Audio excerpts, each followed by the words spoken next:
चेंबूरमधील रहिवाशांसह राहुल शेवाळे यांचा morning walk, मतदारांनी दिला आशीर्वाद।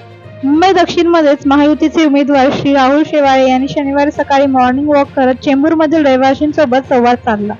चेंबूरच्या नारायण आचार्य उद्यानात मॉर्निंग वॉक करणाऱ्या रहिवाशांनी यावेळी शेवाळे यांचे स्वागत करून त्यांना लोकसभा निवडणुकीसाठी शुभेच्छा दिल्या।